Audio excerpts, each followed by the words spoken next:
चलिए शुरू करते हैं। मेरा नाम सोनू और आप देख रहे हैं the math zone. Today's topic है हमारा वही same SSC maths 25 questions mock test लगाएंगे हम। ठीक है, जो कि मैं रोज लाता हूँ वीडियोस। चलिए बिना टाइम वेस्ट किए पहला क्वेश्चन है आपके सामने। Find the values of x y z so as to satisfy the equation given below. X plus y plus z equal to 12, x plus y minus z equal to 6, x minus y plus z equal to 4। तो हमें तीन equation given है। X plus y plus z is equal to 12, x plus y minus z is equal to 6 और x minus y plus z is equal to 4। तो हमें ये देखना है, हमें दो तरीके से कर सकते हैं। पहला तरीका ये है जो लोग करते हैं, तीन इक्वेशन है, तीन वेरिएबल है, सोल्व कर लो। या फिर हम दूसरा तरीका आजमा सकते हैं, हमारे पास चार ऑप्शन है, रख के देख लो। आसान कौन सा है? ऑप्शन वाला। क्यों ऑप्शन वाला? क्योंकि थोड़ी देर में हो जाएगा। ठीक है, पहला ऑप्शन ट्राई करते हैं। यहाँ पर देखो x plus y plus z क्या 12 है? देखो 5 और 4 9, और 9 में से -3 करेंगे तो 12 तो कभी नहीं आएगा, ये क्वेश्चन गलत हो गई। फिर दूसरा देखते हैं, x is equal to 5, y is equal to -4, फिर +3, ये भी नहीं हो सकता, फिर से 12 नहीं आएगा। ठीक है, थर्ड 5 4 9 9 और 3 12, ये सही हो सकती है। लेकिन चौथी भी देख लेते हैं, 5 -4 -3, ये भी नहीं हो सकता। आंसर को सुना है, ये पहले इक्वेशन भी सही हो गया। ये इन पर तो जाना ही नहीं पड़ा। नेक्स्ट,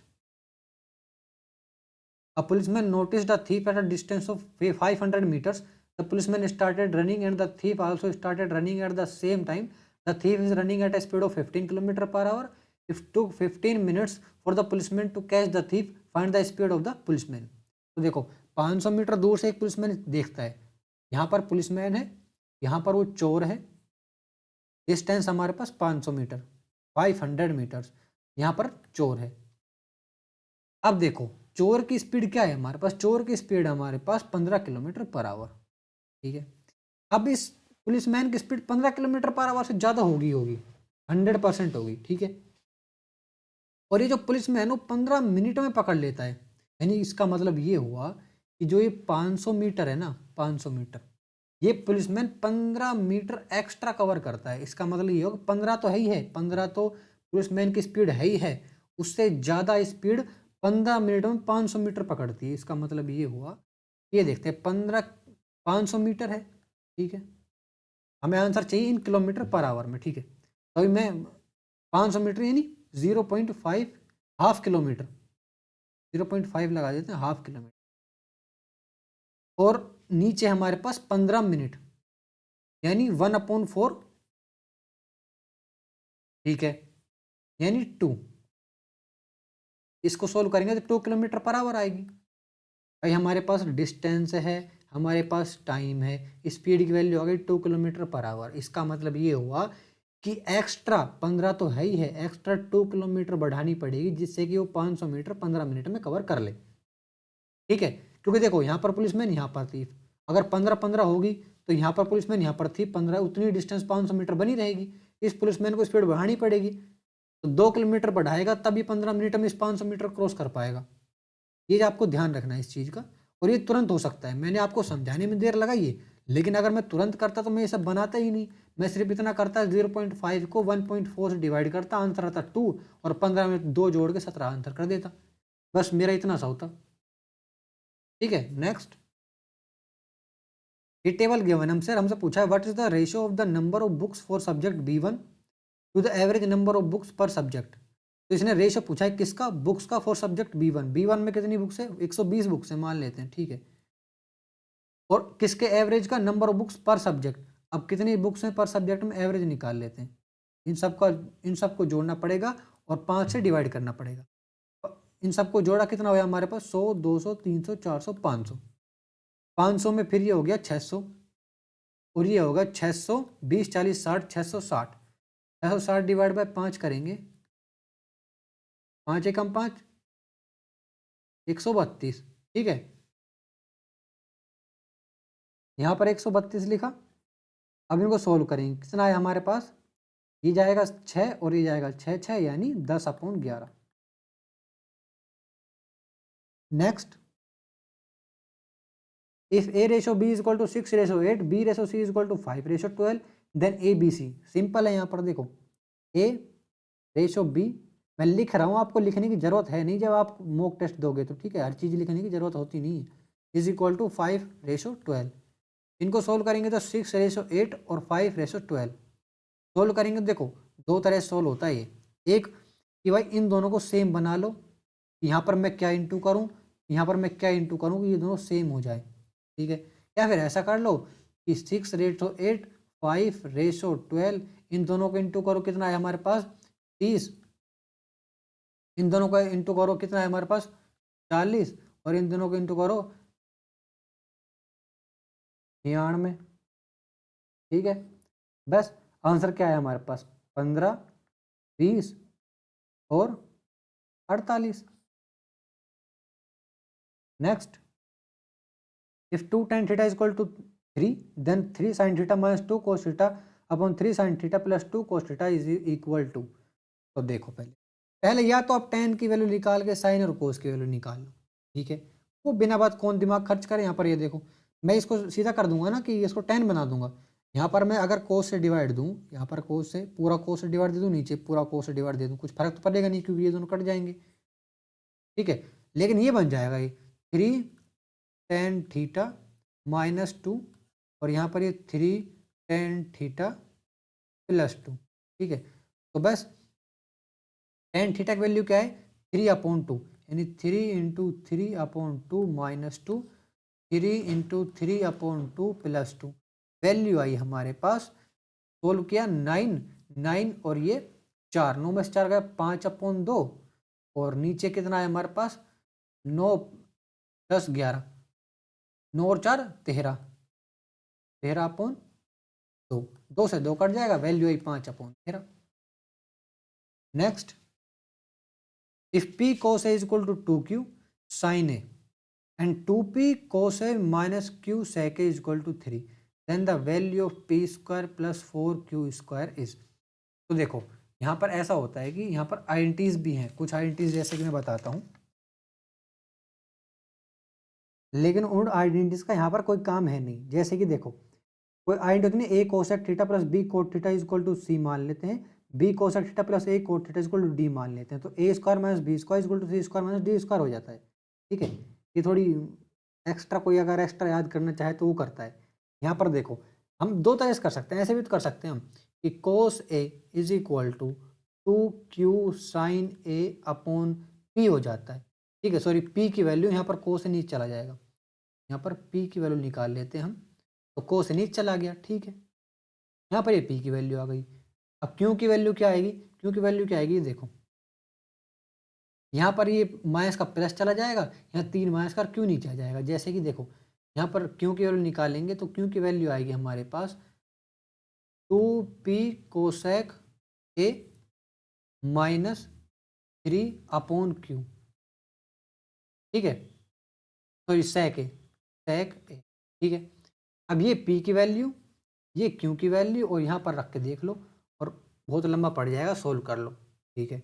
नहीं करना चाहते तो एक और ऑप्शन है, देखो यहाँ पर ये होगा कि इसको मैं क्या देख सकता हूँ, ये उधर चला जाएगा और ये इधर आ जाएगा, तो p/sin a is equal to 2q/cos a, ठीक है, ठीक है। अब ये उल्टा जाएगा तो p कोसेक a 1/sin हो जाएगा ना, तो cos a बन जाएगा, is equal to 2q sin a। बस cosec a, sorry sec a, sec cosec 1/cos a का सेक। बस अब p कोसेक a की जगह 2q sin a रख दो, किसमें, ठीक है। तो रखो 2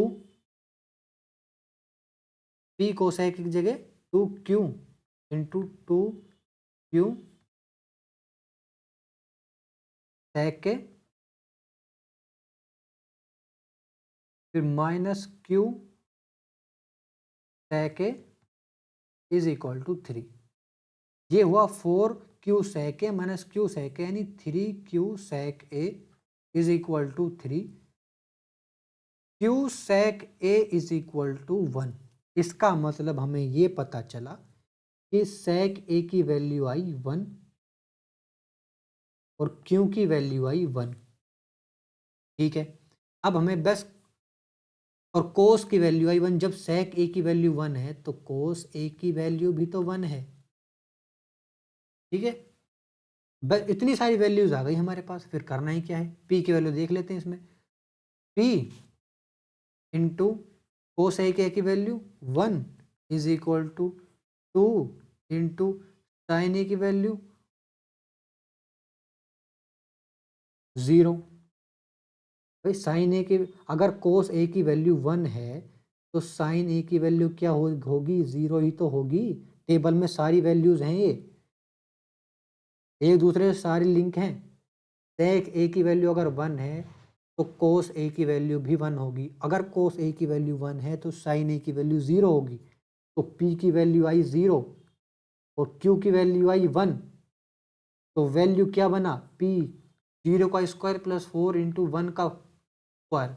आंसर इज 4। ये आसान था।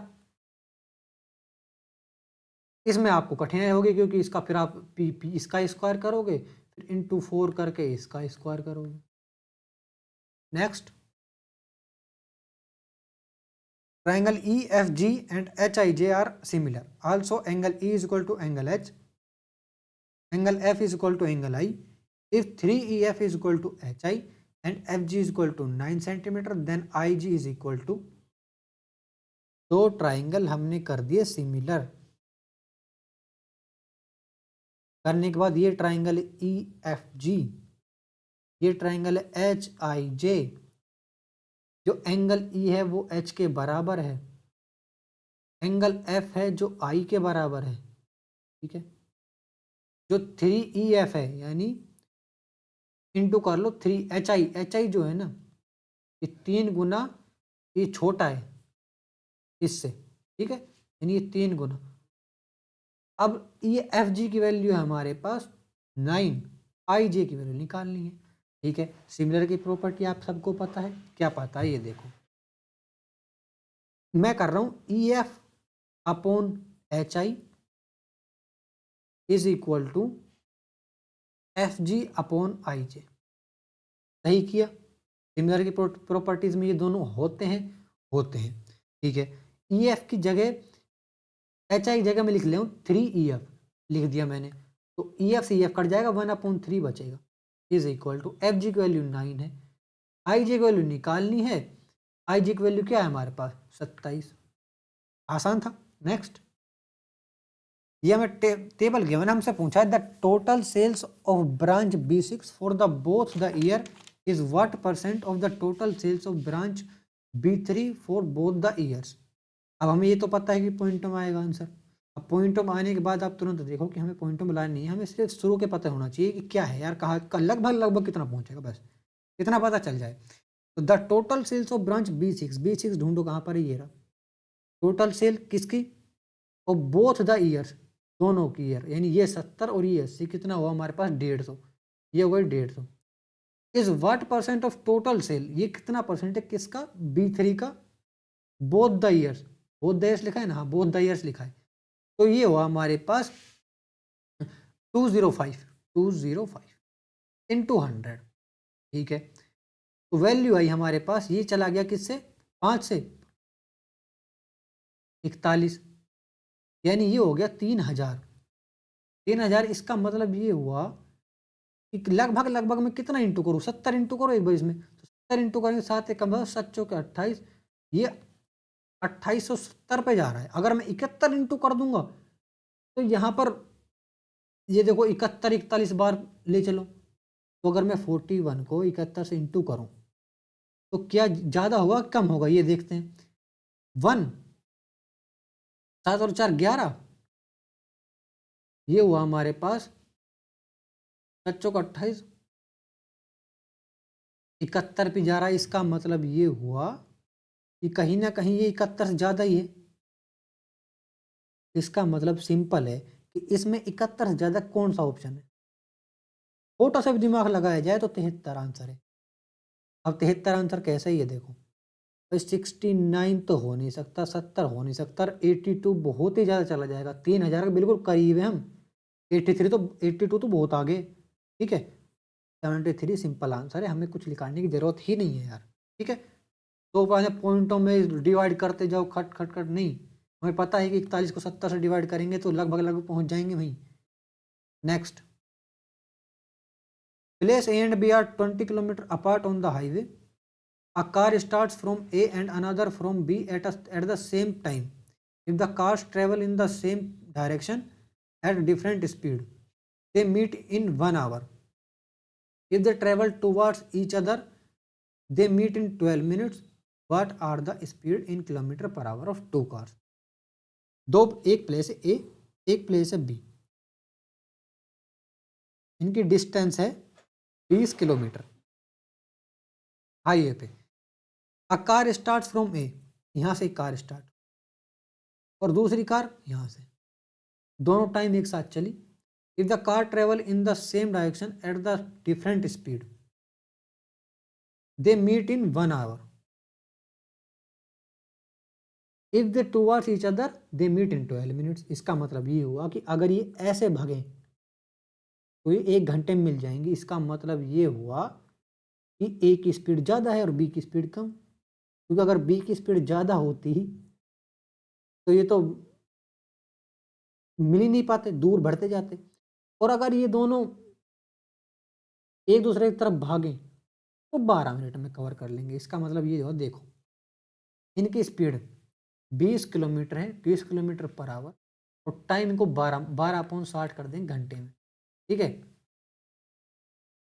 5 और ये 100, यानी इन दोनों का स्पीड का जो प्लस है ना, x प्लस वाई, वो 100 है। और x माइनस वाई देखते हैं, x माइनस वाई है हमारे पास 20 किलोमीटर है और 1 घंटे में पहुंच जाएगा, यानी x माइनस वाई है हमारे पास 20 किलोमीटर पर आवर, ठीक है। तो एक की वैल्यू क्या आएगी हमारे पास, एक की वैल्यू आएगी हमारे पास 60 और एक की वैल्यू आएगी 40। कैसे, x की वैल्यू आई 60 और y की वैल्यू आई 40। इन दोनों इक्वेशन को सोल्व करेंगे तो, और वैसे ही पता चल रहा है यार कि इनका डिफरेंस 20 होना चाहिए, और आंसर हम 20 में डिफरेंस यही है।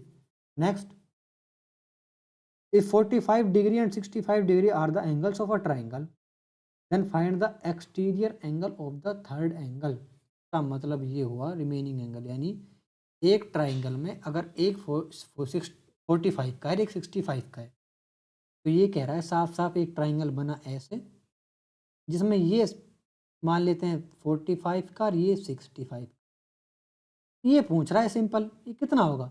इन दोनों को प्लस करेंगे तो वैल्यू आई हमारे पास 110, बचा कितना 70, ये 70 का है तो ये 110 का होगा यार। इन दोनों को ऐड कर दो, चाहे यहाँ पर लाके इसमें कर दो, कुछ भी कर लो। Next, a right triangle with side 3 centimetre, 4 centimetre and 5 centimetre is rotated about the sides of 3 centimetre to form a cone. अच्छा, the volume of the cone so formed is, देखो एक राइट एंगल ट्राइंगल है, अब इसको घुमाए जाओ, गोल घुमा दो इसको, इसको पकड़ के ना, इसको पकड़ के ऐसे ऐसे घुमा के गोल ऐसे घुमा दो, इसको ऐसे घुमा दो, ठीक है। तो बन गया ये कौन, बन गया ना कौन, बन गया कौन। तो ये वॉल्यूम क्या होती है, 1/3 पाई आर स्क्वायर एच, 22/पाई, तो पाई सेम है, देखो पाई यहाँ पर सब सेम है तो पाई रख लेते हैं। 1/3 पाई, आर कितना है हमारे पास, ये 3 सेंटीमीटर से रोटेट हुआ, यानी 3 इंटू 3 इंटू 4,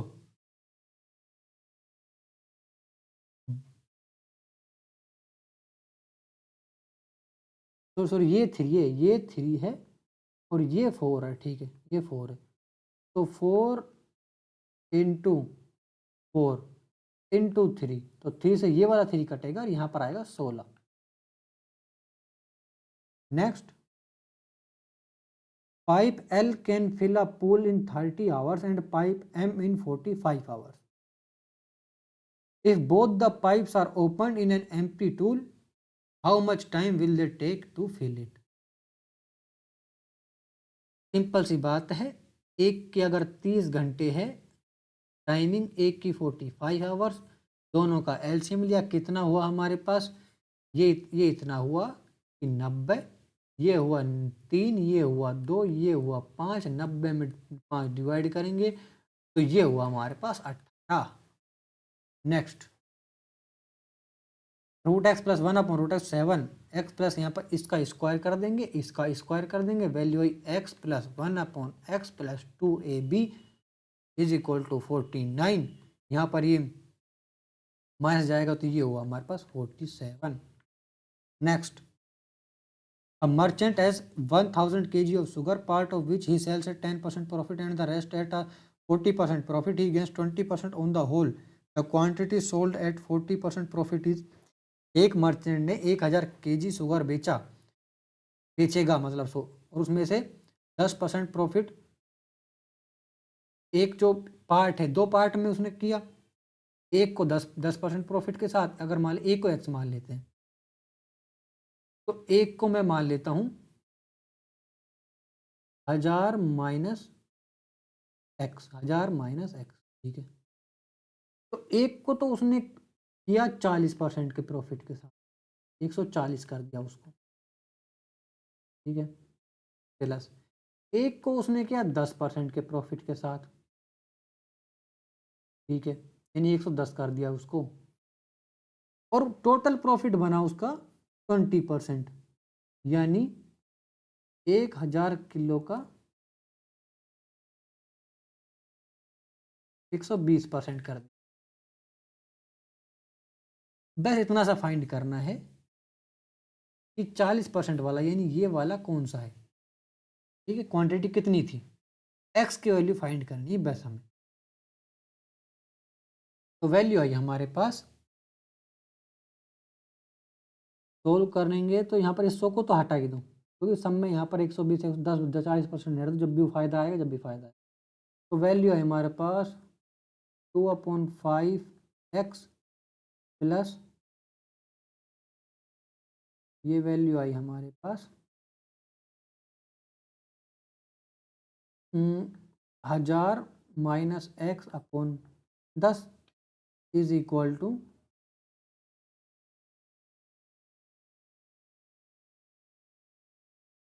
200, ठीक है।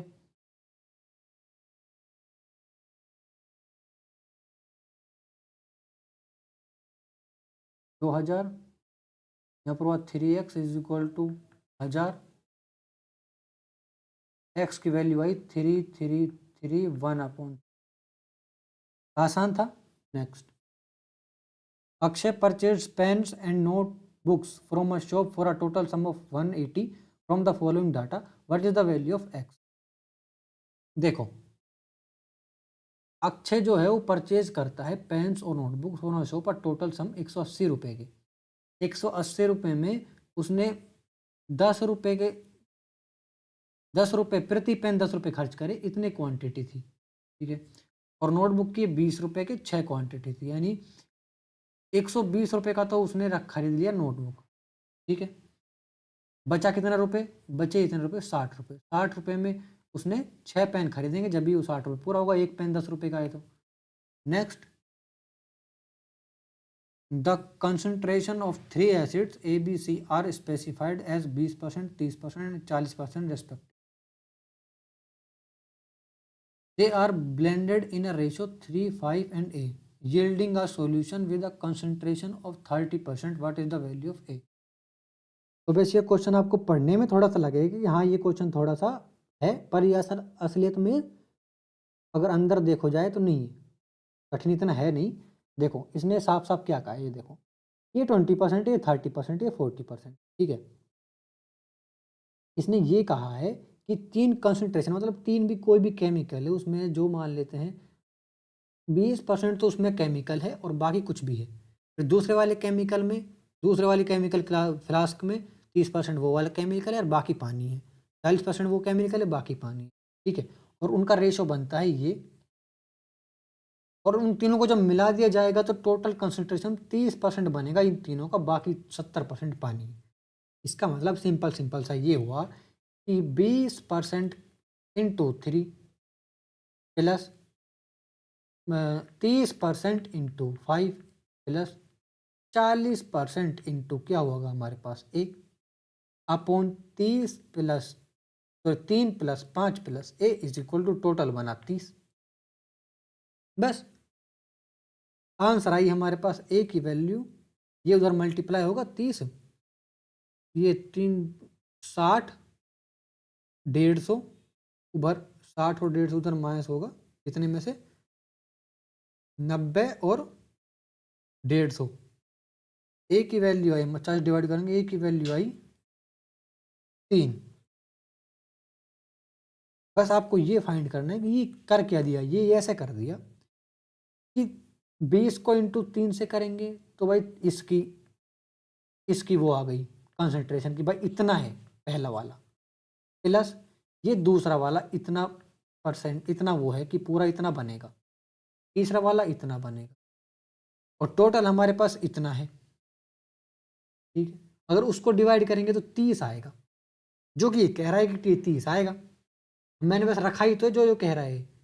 नेक्स्ट आंसर है 3। नेक्स्ट सिंप्लीफाई, तो देखो सिंप्लाई, ये क्या है ए स्क्वायर ए क्यूब माइनस 0.001 ए स्क्वायर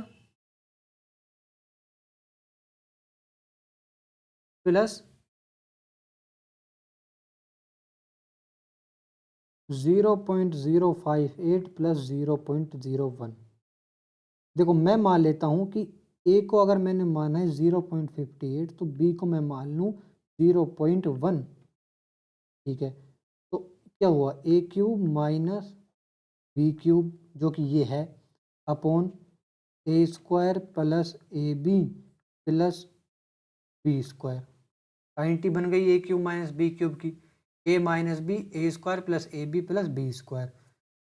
तो ये इसको मैं लिख सकता हूँ A minus B A square plus A B plus B square, जिससे कि ये कट जाएगा, बचेगा क्या ए माइनस बी, यानी 0.58 माइनस 0.1 तो आएगा 0.48। आसान था। Next, Ravi's salary was increased by 50%. After some time, his new salary was also increased by 50%. Find his gain percentage on service on the salary. देखो 100 थी, 150 हो गई, फिर से इसको 150% बढ़ा दो, मतलब 50% बढ़ेगा तो वो 150 अपॉन 100 हो जाएगा। वैल्यू आई हमारे पास, ये होगा 225, यानी 125% उसकी सैलरी बढ़ गई। तो पहले थी 125 और बढ़ गई। Next, in how many of the given years was the production of bike more than the average production of bikes over the year? तो पहले हमें एवरेज प्रोडक्शन निकालना पड़ेगा सबका। 35, 50, 70, 90, 10, 20, 30, 40, 40, 10, 20, 30, 40, 50, 60, 60, 10, 20, 30, 30। ठीक है, और फिर क्या पूछा इसने, in how many given years was the production of bikes more than the average production of bikes. तो किस किस की ज़्यादा है एवरेज प्रोडक्शन से, ठीक है, कौन कौन से ईयर में, कितने ईयर हैं इसे, इन सबको प्लस करेंगे। ये वैल्यू आई हमारे पास 5, और ये हुआ 5 और 3 8, 8 और 7 15, और 15 और 9 24, 24 28, 28 और 6 34, 34 और 3 37। डिवाइड करेंगे कितने से, 1 2 3 4 5 6 7।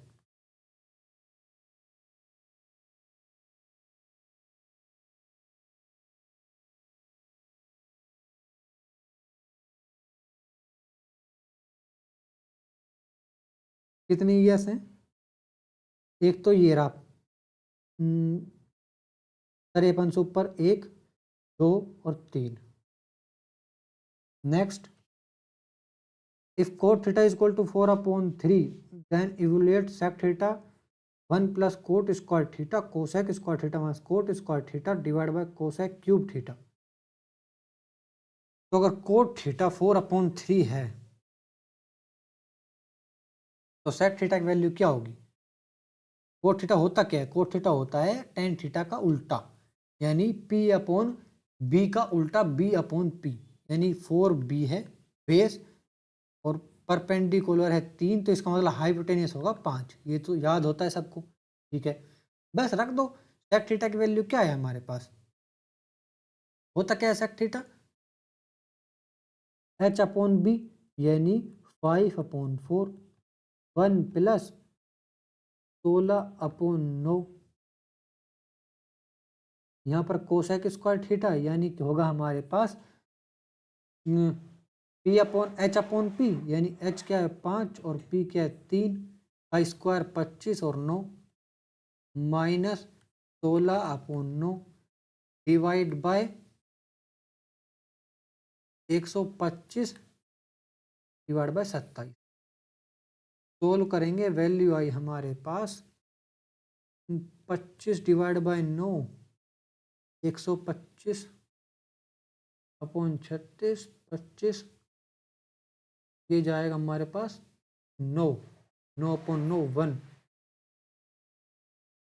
ये वैल्यू आएगी हमारे पास, ये तो 1, ये आएगा 3/4। नेक्स्ट, इफ 77 की power 77 plus 77 is divide by 78 then the reminder will be. देखो सिंपल सी बात है, ये सीधा सीधा सीधा सीधा आता है, ठीक है।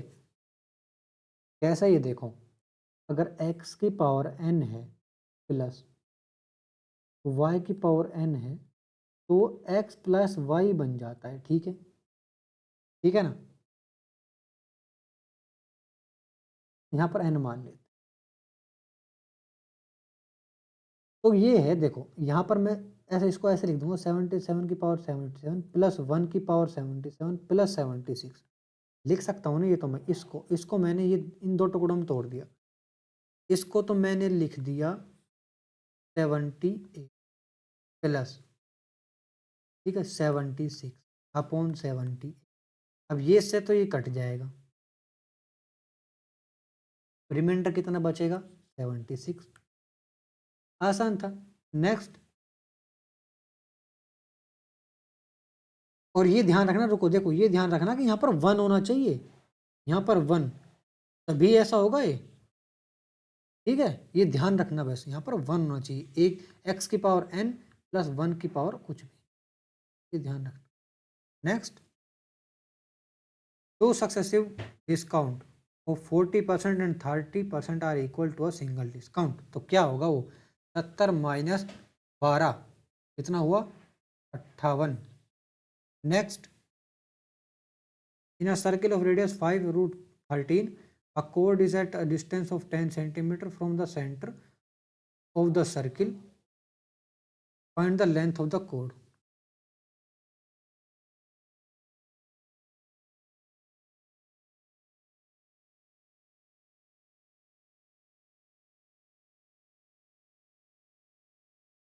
क्या पूछा है?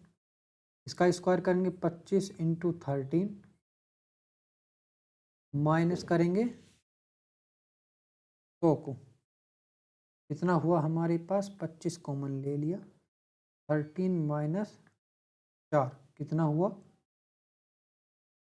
9, 225, 15, 30। Next, what annual installment will discharge a debt of 26,160 due in 4 years at 6% simple interest? Installment पूछिए सिंपल इंटरेस्ट की, ठीक है, 4 साल में 6% के हिसाब से। तो सिंगल डिस्काउंट की वो होती है क्या, मैं आपको बताता हूँ। सिंगल डिस्काउंट मतलब सॉरी सिंपल इंटरेस्ट की इंस्टॉलमेंट किस हिसाब से लिखी जाती है। तो 106% आती है ना, तो 106, 112 और 118 4 साल की ये है इंस्टॉलमेंट। इन सबको प्लस करेंगे, प्लस के हमारे पास कितना है 436, 26,160 को 436 से डिवाइड कर देंगे और इंटू करेंगे 100 से, तो एक इंस्टॉलमेंट आ जाएगी। ठीक है, तो वैल्यू आई हमारे पास ये तो 6 से इंटू करेंगे तो ये आएगा 60, यानी 6,000। ये होती है इंस्टॉलमेंट ही। ठीक है, नेक्स्ट सिंप्लीफाई। सिंप्लीफाई कर दो इसको, देखो सिंपल से इसको इससे इंटू करेंगे, इंटू करेंगे तो वैल्यू आई हमारे पास 0.22, 3, 4, 10 यानी 11। आंसर कितना आसान था। Next 25 questions completed. Thank you.